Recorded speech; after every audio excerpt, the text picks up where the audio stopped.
Hello students, आज हम start करने वाले हैं एटम चैप्टर में से टॉपिक रदरफोर्ड एटॉमिक मॉडल को।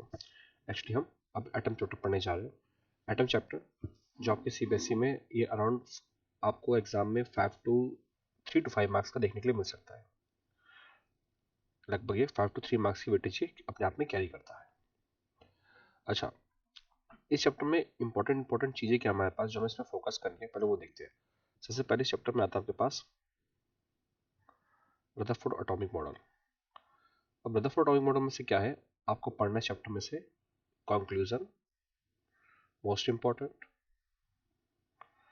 And drawbacks. हम बिल्कुल टू द पॉइंट चल रहे हैं, कोई एक्स्ट्रा बातें नहीं इधर उधर की, डायरेक्ट सीधा पॉइंट पे। देन इस चैप्टर में आपके पास क्या है, एटम के अंदर ही आगे हम इसमें देखेंगे एटॉमिक स्ट्रक्चर या बोर्स के कंसेप्ट देखेंगे, जिन्हें मैं बोर्स मॉडल कहता हूँ।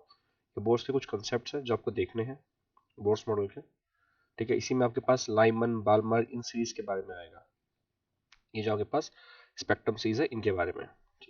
ये दो पॉइंट्स चीजें इस चैप्टर में आपके लिए बहुत इंपॉर्टेंस रखती है, तो आप इन पे ध्यान देंगे। अब हम स्टार्टिंग करते हैं किससे? रदरफोर्ड से। हम बिल्कुल टू द पॉइंट चल रहे हैं, आपको एक्स्ट्रा कुछ भी करने की जरूरत नहीं है, आप टू द पॉइंट चलिए। ठीक है, मैं ये नहीं कहता कि आप टोटल हर चीज इसमें कवर कर लेंगे, हाँ, बट मैक्सिमम पार्ट जो है वो आप कवर कर पाएंगे इसमें, जो आपके एग्जामिनेशन पॉइंट ऑफ व्यू से इंपॉर्टेंट है। ठीक है, ओके। हमारा टॉपिक क्या है? रदरफोर्ड एटॉमिक मॉडल, या जिसको हम एक दूसरे नाम से भी क्या जानते हैं, अल्फा पार्टिकल स्कैटरिंग एक्सपेरिमेंट, इस नाम से भी हम जानते हैं। ठीक है, चलिए पहले पूरा सेटअप देखते हैं और फिर समझते हैं कि एक्सपेरिमेंट है क्या। वैसे इस एक्सपेरिमेंट को करने का कंट्रीब्यूशन रदरफोर्ड के अलावा उनके कुछ स्टूडेंट्स को भी जाता है। ये एक्सपेरिमेंट अराउंड 1911 में एग्जीक्यूट किया गया था, और इसमें जो चीज़ें हमने जो अल्फा रेज जो सोर्स यूज़ किया है, हमें उस पर भी एक बार ध्यान देना है।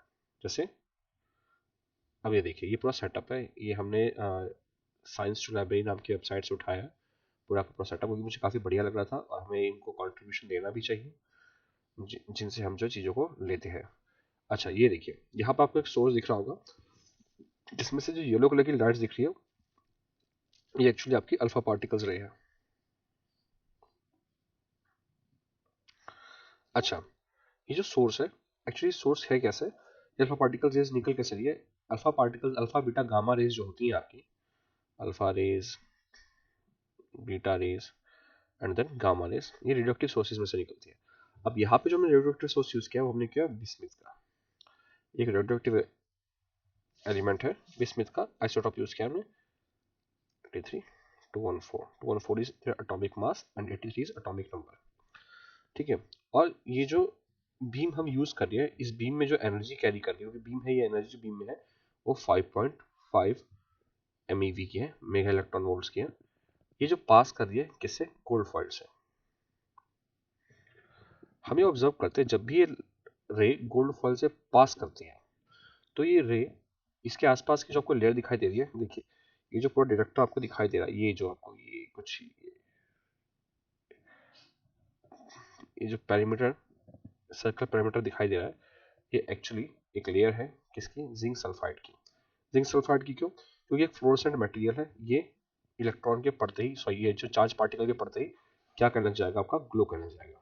ठीक है, इससे फायदा क्या होगा?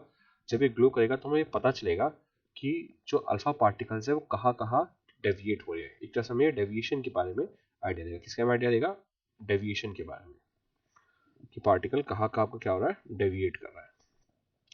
अब एक्सपेरिमेंट को परफॉर्म कैसे किया गया?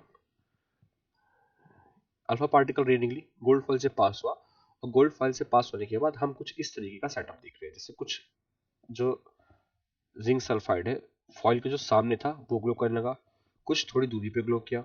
ठीक है, कुछ आपका जो है काफी ज्यादा डेविएट हुआ, तो कुछ हमारे पास कुछ ऐसी ऑब्जर्वेशंस आ गए। चलिए एक बार हम इसकी ऑब्जर्वेशंस देखते हैं कि ऑब्जर्वेशंस में क्या क्या है। एक मिनट, पहली ऑब्जर्वेशन क्या है हमारे पास? जो ज्यादातर अल्फा पार्टिकल्स थे वो बहुत ही क्लियरली गोल्ड फॉइल से पास कर गए, आराम से, बिना किसी समस्या के। ओके, ये हमारे पास एक ऑब्जर्वेशन आई। दूसरी ऑब्जर्वेशन हमारे पास क्या आई? कुछ अल्फा पार्टिकल्स बहुत ही हल्के एंगल से डेविएट हुए, जैसे 1 डिग्री से भी कम के एंगल से डेविएट हुए। ठीक है, जैसे जो बात चल रही थी बहुत ही कम डेविएशन हुआ स्मॉल एंगल से। अब कुछ अल्फा पार्टिकल्स हमने देखा कि वो पूरे ही वापस आ गए 180 डिग्री से। फॉर एग्जाम्पल आप इसे ऐसे समझिए कि अगर ये गोल्ड फॉइल है आपके पास,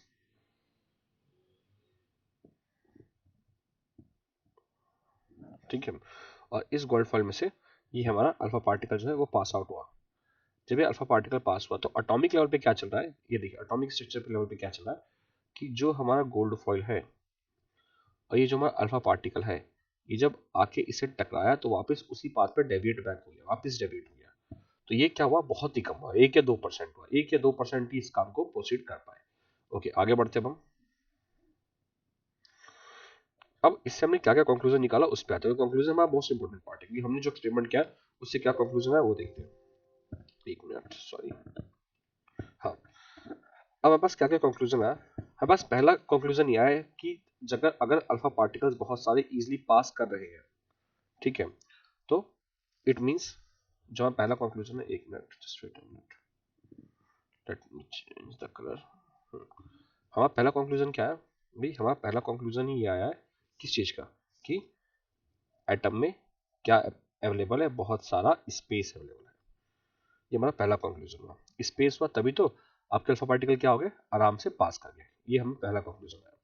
अच्छा, हम दूसरा कंक्लूजन क्या निकाल सकते हैं, हम ये देखते हैं कि कुछ अल्फा पार्टिकल्स जो सेकंड अपने ऑब्जर्वेशन में देखा था कि 1 डिग्री से कम में क्या होते हैं, डेविएट होते हैं। अच्छा, 1 डिग्री से कम में डेविएट होते हैं, इसका क्या मतलब हो गया, अगर 1 डिग्री से कम में डेविएट हो रहे हैं, इट सिंपली मीन्स कि सेंटर पे, मतलब इधर देखिए, ये जो गोल्ड फॉइल है, ये गोल्ड फॉइल का जो एटम है, इसके सेंटर पे कोई ऐसा मास है जिससे जब ये गोल्ड फॉइल आ रहे हैं, जब अल्फा पार्टिकल्स आ रहे हैं तो इससे टकरा के वापस जा रहे हैं, यानी कुछ है ऐसा यहाँ पे सेंटर पे, कुछ तो ऐसा है जो बहुत क्या है, नेचर में अपने डेंस है, तभी ये डेविएट हुए। अब डेंस कैसे, आप इस चीज को समझिए। मैं एक इलस्ट्रेशन लेता हूँ। सपोज एक बहुत हैवी मेटल की बॉल है, बहुत हैवी मेटल की बॉल है, ठीक है, बहुत ज्यादा वेट है, सपोज का वेट है 40 kg, और आपके हाथ में एक छोटी सी बॉल है, ठीक है, इसका वेट है 40 kg, और आपके हाथ में एक छोटी सी बॉल है, ठीक है, वो भी मेटल क्या, किसी में मान लीजिए ये है 50 ग्राम्स की। अब अगर आप इस बॉल को इस पे आके स्ट्राइक करेंगे तो क्या होगा, मेटल की बॉल इसको डेविएट करेगी। अब जिस हिसाब से पड़ेगी, जैसे फॉर एग्जांपल आपने ऐसे किया, हो सकता है इसका डेविएशन ऐसी हो, बट ये मेटल की बॉल अपनी जगह से नहीं हिली। क्यों, क्योंकि मेटल का बॉल का मास कितना है, बहुत ज्यादा है, और इस बॉल का मास क्या है, बहुत कम है। इसका मास आपका बहुत कम है, इसका मास बहुत ज्यादा है, ठीक है, एंड जो सेंटर में है ये, इसका मास बहुत हैवी है, ये बहुत डेंस है, इसीलिए ये अपनी जगह से मूव नहीं करी। अब यही कंक्लूजन हम यहां समझते हैं, जिसमें पता चला कि जो भी मास आपका सेंटर में है वो बहुत क्या डेंस है। इसे हमने क्या नाम दिया, सेंटर वाले मास को, डेंस मास को, कि ये क्या है हमारे पास, एक्चुअली ये हमारे पास है अवेलेबल न्यूक्लियस। ये हमारे पास क्या अवेलेबल है, न्यूक्लियस अवेलेबल है, ठीक है। अच्छा, इसके बाद हम ये भी देख पा रहे हैं, अब न्यूक्लियस तो अवेलेबल हो गया, अब न्यूक्लियस पे चार्ज कौन सा, चार्ज कैसे पता चलेगा कि चार्ज कौन सा होगा।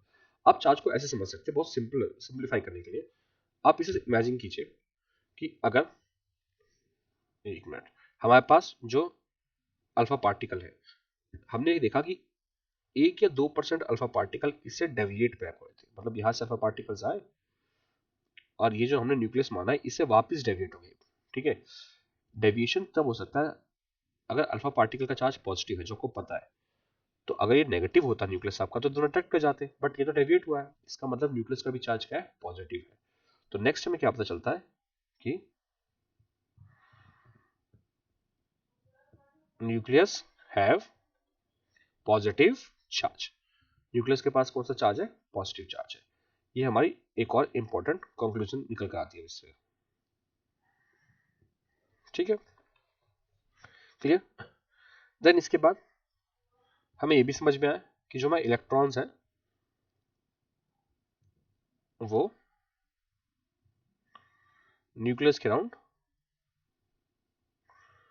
क्या कर रहे हैं, इलेक्ट्रॉन न्यूक्लियस के अराउंड रिवॉल्व कर रहे हैं, उनका एक रेवोल्यूशन चल रहा है। जिस तरीके से ये एक होमोलोगस सिचुएशन है, जिस तरीके से सन के अराउंड, हमारे सन के अराउंड क्या रिवॉल्व करते हैं, प्लैनेट रिवॉल्व करते हैं, किसके अंदर, अपनी अपनी ऑर्बिट्स के अंदर, ठीक है। ये हमारा इसमें से इन्फ्रेंस, जो हमारे पास जो कंक्लूजन निकल के आए वो हमारे पास कंक्लूजन, ठीक है। इतना कंक्लूजन बहुत है, आई थिंक ये काफी ज्यादा कंक्लूजन, आपको इससे ज्यादा आपको कंक्लूजन की नीड नहीं पड़ेगी, ठीक है। अब आगे बढ़ते हैं। और देखते हैं एग्जामिनेशन पॉइंट ऑफ व्यू से क्या इसमें कोई न्यूमेरिकल भी है जो आपके लिए इंपॉर्टेंट है, कोई ऐसा कंसेप्ट है? बिल्कुल है, वो है डिस्टेंस ऑफ क्लोजेस्ट अप्रोच का। अच्छा, डिस्टेंस ऑफ क्लोजेस्ट अप्रोच क्या है, जैसे समझते हैं। सपोज यहाँ देखिए आप राइट में स्लाइड के, सपोज ये आपका है न्यूक्लियस गोल्ड का, ये आपके पास गोल्ड का न्यूक्लियस, और ये आपका अल्फा पार्टिकल्स। अल्फा पार्टिकल के पास कौन सा चार्ज है? पॉजिटिव। गोल्ड के पास कौन सा चार्ज है? पॉजिटिव। जब ये दोनों आएंगे तो एक समय ऐसा आएगा, पॉजिटिव पॉजिटिव कूलम लॉ के हिसाब से पॉजिटिव पॉजिटिव एक दूसरे को क्या करेंगे? रिपेल करेंगे। तो एक समय बाद ऐसा आएगा कि ये और आगे मूव नहीं कर पाएगा, ठीक है, और इसको तो आप मूव कर ही नहीं सकते क्योंकि यह बहुत डेंस है।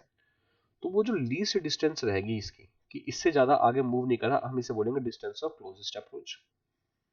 इसे हमने किसे डिनोट किया है? आर नोट से डिनोट किया है। अब ये डिस्टेंस है कैसा, निकालेंगे कैसे? बहुत आसान, बहुत सिंपल काम है।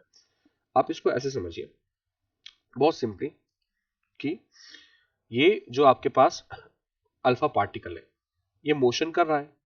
अल्फा पार्टिकल क्या कर रहा है? मोशन कर रहा है। क्या इसमें वेलोसिटी है? तो इसमें क्या होगा? Kinetic energy half mv²। ठीक है, ये किसकी काइनेटिक एनर्जी है? अल्फा पार्टिकल्स की। अब ये जो सबसे नियरेस्ट जाएगा तो यहाँ पे इसको रिपल्शन महसूस करेगा। रिपल्शन क्यों महसूस करेगा? ये महसूस करेगा रिपल्शन किसकी वजह से? गोल्ड के न्यूक्लियस की वजह से। रिपल्शन का मेन कॉज क्या है? गोल्ड का न्यूक्लियस। और यहाँ पे इलेक्ट्रोस्टैटिक रिपल्शन है, यानी ये एनर्जी ऑलमोस्ट रिपल्शन हो तो किसके इक्विवेलेंट हो जाएगी? ये इलेक्ट्रोस्टैटिक पोटेंशियल एनर्जी के। क्यों? क्योंकि अब जो रिपल्शन हो रहा है उसका बेसिक रीजन क्या है? Electrostatic repulsion. इलेक्ट्रोस्टैटिक एनर्जी ही तो है जो क्या होती है आपकी? Potential energy. वो किसके इक्विवेलेंट होगी आपकी? 1/4 पाई, जिसे आप जानते भी हो कि के होता है। अल्फा पार्टिकल का चार्ज 2e, गोल्ड का चार्ज Ze, 79 होता है जेड का एटॉमिक जो नंबर है, और ये इनके बीच का गैप। ये आपको पता होगा जब दो बॉडीज एक दूसरे के ऊपर अट्रैक्टिव फोर्स लगा लिया तो जो पोटेंशियल एनर्जी होगी वो क्या रहेगी? Negative, otherwise kinetic. अच्छा, आगे बढ़ते हैं, अब हम देखते हैं दोनों को इक्वेट करते हैं नाउ। और kinetic energy is equal to our potential energy. तो क्या हो गया? Half mv² is equal to, और ये हमारा क्या होता है? 1/4 आपको पता है it is something equal to K. ठीक है, ये आपको पता है ना के, जो के हमारा कांस्टेंट होता है, क्योंकि हम ये वीडियो उन्हीं के लिए बना रहे हैं जो इंटरमीडिएट लेवल पर है, जिन्हें ऑलरेडी कुछ पता है, बिल्कुल फ्रेश नहीं है ये। थोड़ा बहुत आपको आइडिया होना चाहिए, क्योंकि आपको लाइट सा भी आइडिया तो आपके लिए वीडियो इजी रहेगी। 2Ze², and now we have r naught. So हमारे पास आर नोड क्या आ गया? हमारा आर नोड आ गया के 2Ze², और ये ऊपर 2 चला गया एक और नीचे क्या आ गया? Half mv²। ठीक है, अगर आप इसको सॉल्व कर पाए, ये आपके पास देख सकते हैं। अगर मैं इसे थोड़ा और क्लियर करके लिखूं, आर नॉट 4kZe² m, ये है मास ऑफ इलेक्ट्रॉन, ये भूलिएगा मत, so mass of alpha particle v²। ये हमारा आ गया डिस्टेंस ऑफ क्लोजेस्ट अप्रोच। ठीक है, क्लियर? इजी काम था। थोड़ा बहुत जो है आप जाते जाते ये भी देख लीजिएगा कि ये जो रदरफोर्ड का एटॉमिक मॉडल है इसके क्या क्या ड्रॉबैक्स है। ठीक है, क्योंकि ड्रॉबैक्स जो आपके काम आएंगे हमें पता होना चाहिए कि किन वजहों से इस मॉडल को डिस्कार्ड किया गया, क्या ऐसे रीजंस थे जिसकी वजह से ये मॉडल जो है आपका डिस्कार्ड हो गया। कुछ रीजंस रहे होंगे। देखिए, जो सबसे पहले रीजंस है इसके विड्रॉल के या ड्रॉबैक्स के, वो अगर इलेक्ट्रॉन, ये हमारा न्यूक्लियस है और इसके इलेक्ट्रॉन इसके अराउंड ऑर्बिट में इलेक्ट्रॉन चक्कर काट रहा है, तो क्लासिकल इलेक्ट्रोमैग्नेटिक थ्योरी ये कहती है कि अगर कोई चार्ज पार्टिकल न्यूक्लियस के अराउंड चक्कर काट रहा है तो धीरे धीरे इसमें से एनर्जी रेडिएट होगी। अगर एनर्जी रेडिएट होगी तो इलेक्ट्रॉन वीक हो जाएगा, और जब इलेक्ट्रॉन वीक हो जाएगा तो जो रेवोल्यूशन है इलेक्ट्रॉन की रेवोल्यूशन, वो ऑर्बिट छोटा छोटा छोटा होता जाएगा और एक टाइम बाद आके इलेक्ट्रॉन इसमें फॉल कर जाएगा। अगर इलेक्ट्रॉन फॉल करेगा तो पूरा का पूरा एटॉमिक मॉडल ही क्या कर जाएगा आपका? क्या हो जाएगा, एटॉमिक मॉडल ही कोलैप्स कर जाएगा। क्यों, इलेक्ट्रॉन तो न्यूक्लियस में गिर गया जाके, ठीक है। तो एटॉमिक मॉडल भी क्या कर जाएगा, पूरा का पूरा कोलैप्स हो जाएगा, कोलैप्स हो जाएगा सॉरी। तो ये तो कुछ ठीक नहीं चल रहा, ठीक है। देन इसके बाद इसका एनोलोगस, इसका होमोलोगस किसके साथ, कि ये कुछ कुछ कैसा है, सन और मून जैसा है, कुछ सन सॉरी सन और प्लैनेट जैसा है। ये भी काफी अलग है क्योंकि वहां पे ग्रेविटेशनल फोर्स काम करती है, ग्रेविटेशनल पुल काम करती है। और इस वाले केस में क्या काम करता है आपका, यहाँ पे हमारे पास क्या काम करता है, यहाँ हमारा काम करता है इलेक्ट्रोस्टैटिक। ओके, एक क्वेश्चन मुझे भी सडनली याद आ गया, एक क्वेश्चन भी देख लेते हैं। Why we use gold foil, हमने इस एक्सपेरिमेंट के लिए गोल्ड फॉइल का यूज क्यों किया, रदरफोर्ड ने इस एक्सपेरिमेंट के लिए गोल्ड फॉइल का यूज क्या किया। तो इसके दो कंडीशन बताई जा सकती है, दो सिचुएशन, इसके जो आपके पास दो आंसर हो सकते हैं। वो क्या, फर्स्ट जो सबसे ज्यादा आपका वैलिड आंसर है, एक्सेप्टेबल है, गोल्ड बहुत मेलेबल होता है। मेलेबल होने से हम इसे जितना बीट करते हैं, यानी हम जिसको जितना इसको पीटते हैं, इसकी शीट उतनी ही पतली पतली और पतली होती जाती है। अराउंड 1000 माइक्रोन की, अगर मैं डेटा में गलत नहीं हूं तो 1000 माइक्रोन की शीट बनाई थी किन्होंने, रदरफोर्ड ने, और ये बहुत आसानी से बन जाती है, ये बहुत ही मुश्किल काम भी नहीं है। दूसरी, गोल्ड एक इनर्ट है, मेटल है। अब गोल्ड के इनर्ट नेचर होने से क्या होता है, इसकी रिएक्टिविटी होने की संभावना बहुत कम होती है, बहुत कम बेस्ट रिएक्टिव हो पाता है, ठीक है। ज्यादातर जो मैंने देखा कि जो मोस्ट एक्सेप्टेबल आंसर है गोल्ड का मेलेबल होना है। जितना मेलेबल उतने आपके पास कम लेयर होगी एटम्स की, एक सिंगल लेयर बहुत ही कम लेयर मिलेगी आपको एटम्स की, जो आपके एक्सपेरिमेंट के लिए बहुत ज्यादा एक फिजिबल रहेगी। क्लियर, तो ये आपके पास क्या था, रदरफोर्ड का एटॉमिक मॉडल। क्लियर, आप पढ़ सकते हैं, फिर से बता दूं पढ़ने के लिए क्या नेसेसरी है, ड्रॉबैक क्या था इसका, कंक्लूजन क्या था इसका, और देन अगर आपसे क्वेश्चन आ गया तो क्लोजेस्ट अप्रोच की डेरिवेशन। तो ये आपके लिए इस टॉपिक्स में इंपॉर्टेंट है। आई होप आपको समझ में आया होगा। Thank you.